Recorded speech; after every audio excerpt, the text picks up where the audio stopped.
At some point, someone told you that depression is just sadness. Maybe it was a friend.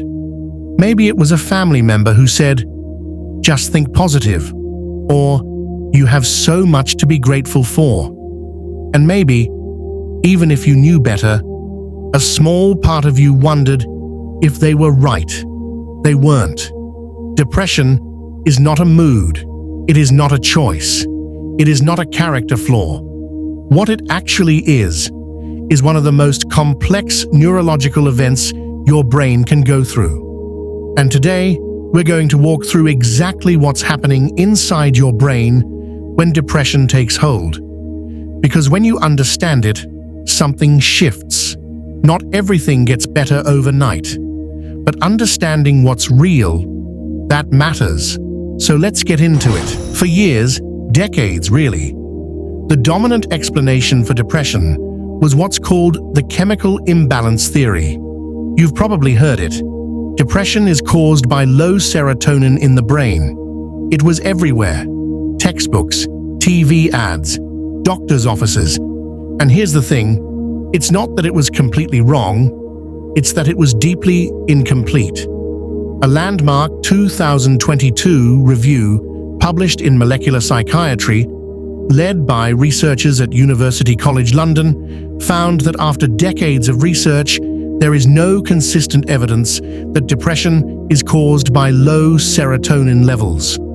That's not a fringe finding, that's a major scientific institution saying the story we told for 40 years was oversimplified. Now, this doesn't mean antidepressants don't work. For many people, they absolutely do.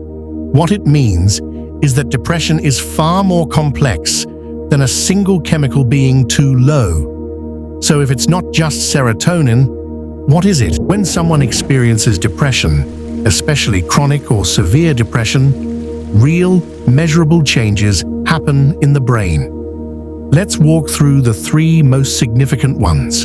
The first is the hippocampus. This is the part of your brain responsible for memory and learning. And in people with depression, studies consistently show it physically shrinks. Not metaphorically, actually shrinks. Prolonged exposure to the stress hormone cortisol, which is chronically elevated in depression, damages hippocampal neurons. This is one reason why depression often makes it so hard to remember things, to concentrate, or to learn new information.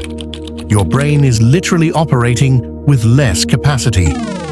The second area is the prefrontal cortex, the part of your brain right behind your forehead.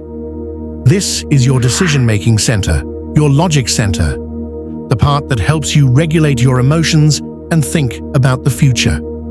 In people with depression, activity in this area drops significantly. This is why depression doesn't just make you feel sad. It makes it genuinely harder to problem solve, make decisions, or see a way forward. It's not weakness, it's neurology. The third area is the amygdala, your brain's threat detection center.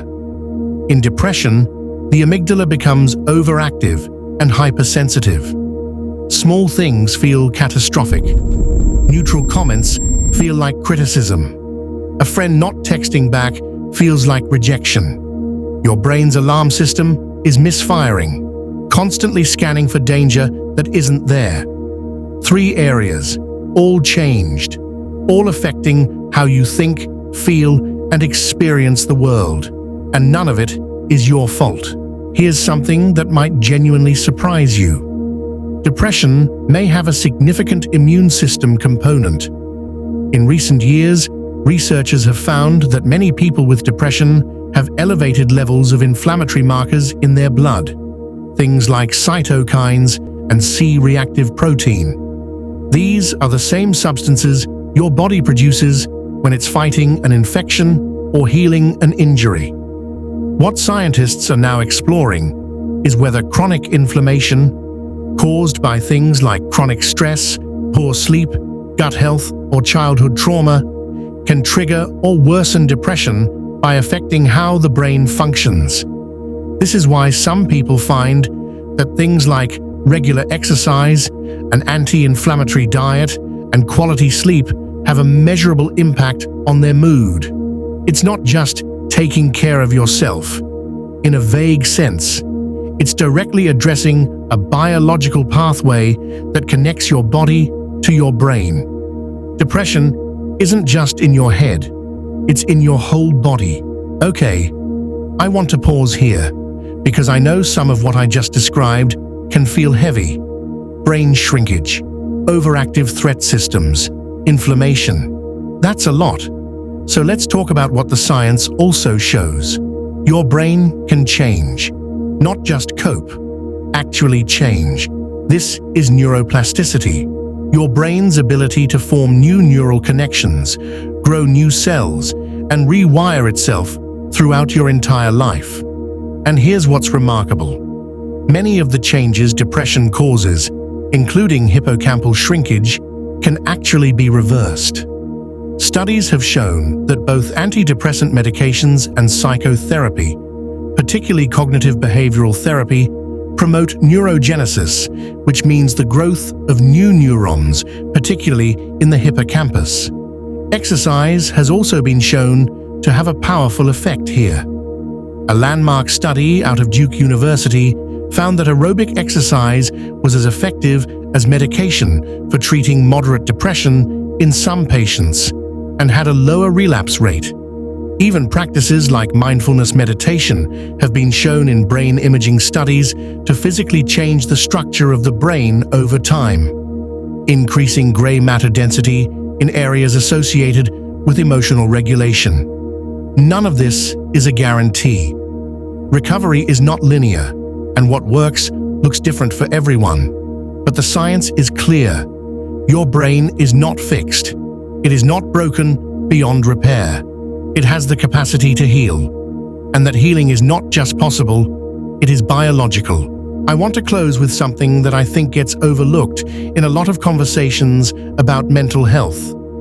Knowing the science of depression doesn't make the pain disappear, but it changes something about how you carry it.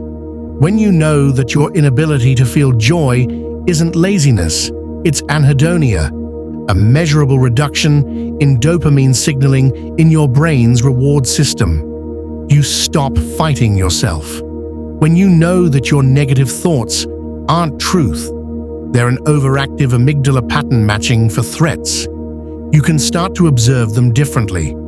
Understanding doesn't replace treatment, but it replaces shame. And shame is often what keeps people from getting the help they need. If you're watching this, and you're in it right now, I want you to know that the fact that you're still here, still seeking, still learning, that matters. You don't have to be okay to keep going. You just have to keep going. That's what this channel is about.